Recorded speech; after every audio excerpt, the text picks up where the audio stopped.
শ্রী দুর্গা, শ্রী দুর্গা, শ্রী দুর্গা। বেশ গান। দেখ, আমি গান বড় ভালোবাসি। যে গান করে, আমায় ডাকে, তার কাছে আগে যাই, তাকে কোলে করে বসি। তার শরীর রোমাঞ্চিত হয়, জলে চোখ ভরে যায়। গান করতে করতে আমার কোলে ঘুমিয়ে পড়ে। মা, তোর কালী মূর্তি অমন ভয়ঙ্করী কেন? যারা পাপী তারা আমার ভীষণ রূপ দেখে ভয় পায়। ভক্তেরা ভীষণা দেখে না, ভয় পায় না। ব্যাঘ্রীকে দেখলে অন্য সকলে ভীত হয়। বাঘিনীর ছেলে মার প্রসন্ন মুখ দেখে আনন্দে উৎফুল্ল হয়ে ওঠে। তুই কালী কালী বল। কালী মন্ত্র জপ করলে যে যা চায় সে তাই পায়। কালী মন্ত্র জপে কি রোগ শোক দূর হয়? নিশ্চয়ই হয়। ভগবান শঙ্কর বলছেন, কালী মন্ত্রের তুল্য বিদ্যা আর কোথাও যে নাই। কালী মন্ত্র জপে যে শান্তি, যে পুষ্টি ইত্যাদি কর্ম অচিরেই সিদ্ধ হয়। আচ্ছা শোন, পিচ্ছিলাতন্ত্রে মহেশ্বর বলেছেন, মহাপদী মহাত্রাসে মহাদারিদ্র সংকটে বৈরিবৃদ্ধো ব্যাধিবৃদ্ধো মহাঘোরে ভয়ঙ্করে রাজাদি ভয়মাপন্নে রাজচক্রে বিশেষতঃ উক্তমন্ত্রমিমং দেবী লক্ষ্যমাত্রং সমভ্যসেৎ।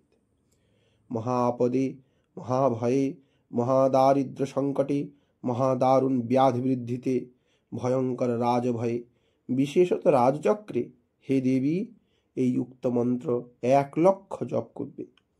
দেবতার ক্রোধে ভীষণ গ্রহদোষ ভয়ে ভয়ের সাগরে প্রান্তরে দস্যুগণ কর্তৃক আক্রান্ত হলে সর্বত্র শান্তি কার্যে ধননাশ উপস্থিত হলে ও স্বজনগণের বিদ্বেষে অযুত জপেন মুনম, অর্থাৎ অযুত কালী মন্ত্র জপ করবে।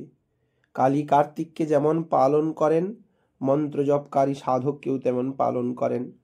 হে দেবী, সেজন্য পরম যত্নে কালিকাকে ভজন করবে। জপ না করলে সিদ্ধবিদ্যাও হানি করেন। হোম ব্যতীত ঐশ্বর্য লাভ হয় না। ন সিদ্ধির জপনং বিনা, অর্থাৎ জপ বিনা সিদ্ধ হওয়া যায় না। সর্বত্র পূজা বিনা পূজা হয় না। হে দেবী, মরণ সংকটেও এই 2টি মন্ত্র দেওয়া উচিত নয়। যদি স্নেহবশে দেওয়া হয় তাহলে অযুত জপ করবে। এই মন্ত্র জানলে মানুষ সর্বশক্তিবিদ, কবি, বাগ্মী, সুর ও সকলের প্রিয় দর্শন হয়। বিখ্যাতি চাপি লোকেষু প্রাপ্যন্তে মোক্ষমাপ্নুয়াৎ। লোকসমাজে বিখ্যাত হয় এবং দেহান্তে সে মুক্তি লাভ করে। মা, তোর একাক্ষরী কালী মন্ত্রের প্রভাব তো খুব দেখছি। একাক্ষরী মন্ত্র কল্পবৃক্ষ রে। একাক্ষরী মন্ত্রের ধ্যান কি মা? সবারূঢ়াং মহাভীমাং ঘোরদংশ্রাম বরপ্রদাম হাস্যযুক্তাং ত্রিনেত্রাঞ্চ কপাল কর্ত্রিকা कराम মুক্তকেশিং ললজ্জিহ্বাং পিবন্তি রুধিরং মুহুঃ চতুর্বাহুযুতং দেবী বরাভয়করং স্মরেৎ। তিনি সবারূঢ়া, মহা ভয়ঙ্কর আকৃতি, ভীষণা বরদায়িনী, হাস্যবদনা ত্রিনয়না, যার হাতে কপাল কর্তৃক বিরাজমান, যার কেশদাম আলুলায়িত, জিহ্বা লোল, যিনি বরাভয়ে রুধির পান করেন। 4টি বাহু, তন্মধ্যে 2টি হস্তে বর ও অভয় মুদ্রা ধারণ করেন, সেই দেবীকে নমস্কার। আমায় একটু কালী মন্ত্রের মহিমা শোনা মা। মহিমা আর কি বলবো, শোন। শিব বলছেন, দিবারাত্র বিয়াতয়ঞ্চম বশীকর্তুক সমো ভবেত অন্তে চ লভতে দিব্যা গণত্বং দুর্লভং নরঃ। অর্থাৎ যে কালী সাধন করে সে ত্রিভুবনকে বশ করতে সমর্থ হয় এবং দেহান্তে দেবীর গণ হয়ে যায়। কে মে গোত্রে সমুৎপন্না কালীং সাধিতুমুদ্যতা তৎশ্রুত্বা পিতরৌ সর্বে নৃত্যন্তে হৃষ্টমানসা। আমার বংশে উৎপন্ন কারা কালী সাধন করতে উদ্যত হয়েছে, তা শুনে পিতৃগণ আনন্দে নৃত্য করতে থাকেন। আদেয়া পরমা বিদ্যা কলৌ পূর্ণ ফলপ্রদা।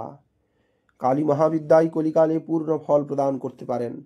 অর্থাৎ এই পাপনাশিনী মহাবিদ্যা কালী মন্ত্র অবশ্যই গ্রহণ করবে। সাধকোত্তম, ধর্ম অধর্ম যা করেন কালিকা সে সমস্ত অনুগ্রহ করে থাকেন। এতে কোনো সংশয় নাই। অতএব কালী কালী এই মহামন্ত্র জপ কর।